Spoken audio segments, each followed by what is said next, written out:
Coming your way shortly at noon Eastern, right here in Dick Vermeil, who coached the 1999 Rams, the greatest show on turf, winning Super Bowl 34 against the Titans, one of 7 head coaches to lead multiple franchises to a Super Bowl. Defensive lineman Richard Seymour becomes the first player drafted by Bill Belichick to reach the Hall of Fame.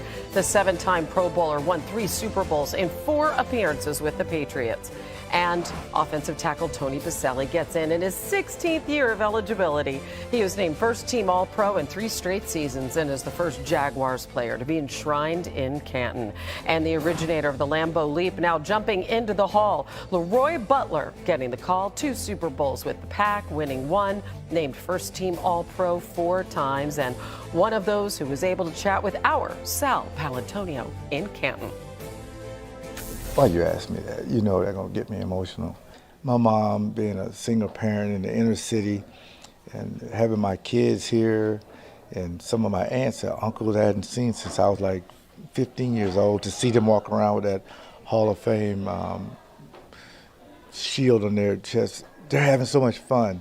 That's what I love. I think the biggest thing that this has done for me upon reflection is just have so mumuch gratitude for the people that helped me get here, and wish my dad was here. I know he's looking down from heaven, smiling, and because this is the stuff he loved. He probably loved this stuff more than me. So a little bit of sadness there, but it's I know he's watching. I just left the hotel, and 6 of my high school football players there wearing Hillsdale High School Hall of Fame coach Vermeil that I coached. They're 80 years old, okay? So all those people from that level all the way up through have done wonderful things representing me, and I'm very proud to represent them.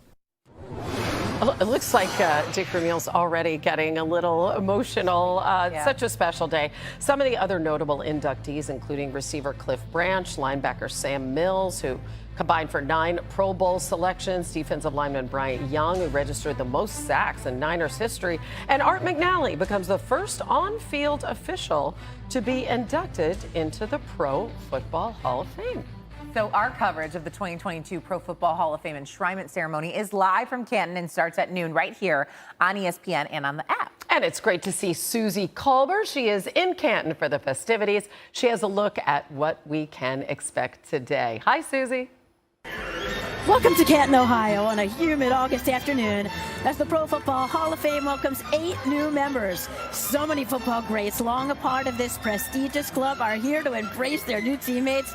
And this is the ultimate club, marked by football immortality, images etched into the history of the game. They'll unveil the bust and we'll hear the speeches. So let's meet the class of 2022, 6 players who combined for 29 Pro Bowl selections and 8 Super Bowl rings, plus the only coach to bring an NFL championship to the city of St. Louis, and the father of instant replay. The 8-man class features names from familiar franchises like the Packers and Raiders, but also the first Jaguar to make it to Canton. So lots of firsts, and also lots of long waits. And it is so great to be here at Tom Benson Hall of Fame Stadium alongside Hall of Fame journalist Chris Mortensen, Monday Night Football's Louis Riddick. I'm Susie Culber. You know, this class, it seems, has been characterized as no first ballot. Some of these guys had to wait a long time. But man, these are some outstanding, legendary players. And if you've talked to players in the past who had to wait a long time, but the day they got in, it didn't matter all the wait and angst that they had gone through. And I think the Hall of Fame committee, the voters, I think there was some house cleaning that went on to get guys in that belong in, get it done now, and this is the evidence of that. And it's their day in the sun. They're Hall of Famers as of now. Yeah, judging by some of their reactions, I don't think they really care how long it took to get in here. I mean, these guys are talking about breaking down in tears. This is the culmination of their life's work, not just their work, but their family's work and dedication and support. I mean, what a great event. I couldn't even imagine what it would feel like being up on a stage like this today. We expect a lot of emotion. Yeah. Who are you looking to maybe most to hear from? Probably Richard Seymour, simply because, I didn't know that this was, of all the great players that Bill Belichick has coached, this is the first guy that he drafted that made it to the Hall of Fame, which, he's going to have a bunch of guys who wind up getting in over time. But and to listen to Bill talk about Richard and how he was a guy who, when he drafted him out of Georgia in 2001, he put him on the nose, and then he moved him out to defensive tackle in his second year and beyond, and how this was one of the most selfless individuals he coached. He was a guy who played on special teams, threw key blocks for some of Troy Brown's biggest punt returns during his time in New England. That's just really cool to hear. And Dick Vermeil, he's one of these guys there's been a lot of debate about. Dick, but people forget that when he went from UCLA to Philadelphia, the Eagles had languished for 15 years, and he took them to a Super Bowl in New Orleans. He lost it, and he suffered from burnout, and that's the first time we kind of heard that word. But he brought a level of off-season programming that expanded. Players didn't always like it, more expanded coaching staffs. And when he came back 14 years after he left Philadelphia to St. Louis, wasn't pretty the first 2 years. But then he went and hired a guy named Mike Morris, and he recognized that a guy named Kurt Warner looked pretty good on a scout team and might keep him around for what eventually turned out to be the greatest show on turf. He turned 3 franchises around, but yet when you listen to him talk, he's so humble. He still doesn't really see himself as a Hall of Famer. He also said he can easily fill up his 6 to 8 minute speech with tears. We can expect a lot of that. Yeah. So can't wait. See you at the top of the hour as a brand new class enters the Pro Football Hall of Fame. We'll see you in just here at Tom Benson Hall of Fame Stadium alongside Hall of Fame journalist Chris Mortensen, Monday Night Football's Louis Riddick. I'm Susie Colbert. A lot of talk about this class, first ballot Hall of Famers, but so well-deserving. How would you characterize the class? Well, there's a sense of joy and excitement in it because these guys did have to wait so long. It's a unique class in that respect. Okay, there's not Peyton Manning, there's not Ray Lewis, but there are so many other guys who made their mark on the game, and they are being celebrated today. And one of the guys who jumps out to me that really fits that description, Mortis Bryant Young, when you listen to him talk about how long the wait actually was, the kind of emotions that kind of go through you when you hear your name year after year be mentioned but not quite make it. And then the fact that his wife found out before he did, she kept it from him, and he kind of, I watched an interview, he was kind of looking at her like, hey, there's no more secrets other than that, right? I mean, it's just great, and I expect a lot of these speeches to really be characterized by that raw emotion of having to wait but finally realizing your dream. Tony Pacelli's wife knew first, too. Like, what an unbelievable secret to have to keep. Yep. You'll also notice, because it is tropically humid here, that a lot of the Hall of Famers on the stage have traded in the gold jackets for golf shirts. Whatever they're wearing, keep in perspective, thousands of men have played in the NFL, have coached. Only 354 are Hall of Famers. So let's dive into the class of 2022. Let's start with the headliner, Dick Vermeil, the Coach of the Year in 1999, took 2 different franchises to a Super Bowl, winning one. A lot of people forget that the Philadelphia Eagles were languishing for 15 years before Dick Vermeil was brought in to be their coach, and in their 3rd year, he took them to a Super Bowl. Okay, they lost to the Raiders. He sat out 14 years with that infamous burnout, but then he took the Rams. He recognized that a guy named Kurt Warner was doing pretty well on a scout team, and he went to the Chiefs and helped turn them around. Lewis, Richard Seymour, 3-time Super Bowl champ with the Patriots. Bill Belichick insists they wouldn't have won without him.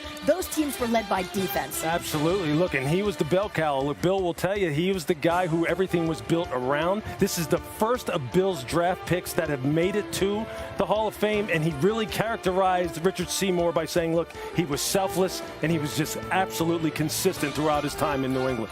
More Tony Pacelli, Jags' first ever draft pick and their first Hall of Famer. Exactly. And Tony Pacelli did not have a lengthy career, but we have guys like Dwight Stevenson from the Dolphins and Terrell Davis, the Broncos running back, who didn't have those 10-year careers, but they were so bright for 5, 6, 7 years. And Tony Pacelli was one of those guys and helped take a team to 4 straight playoffs and 2 AFC championship games. Lewis, you talked about him. Super Bowl champ Bryant Young has the most sacks in Niners history. Yeah, the guys who stick out to me are guys who win this award.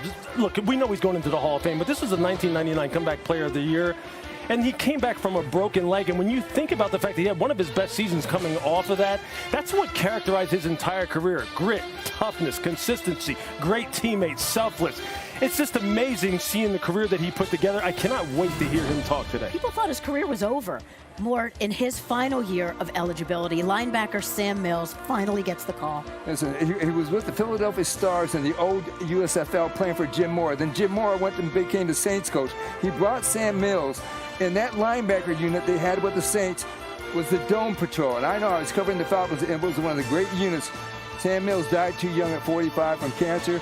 He has a statue of him outside of the Carolina Panthers Stadium. Lewis, a lightning fast, 3-time Super Bowl champ, Raiders great Cliff Branch. This is Tyree Kill before Tyree Kill, long before Tyree Kill. When you listen to the greats who went up against him in terms of defenders, guys like Mel Blount, they say that this guy was someone who basically back in his day was uncoverable. He played his best in the biggest games, the AFC Championship games, the Super Bowls like you're seeing right here on your screen, or you saw on your screen before. But this 10 flat and 100 meters, he was well ahead of his time.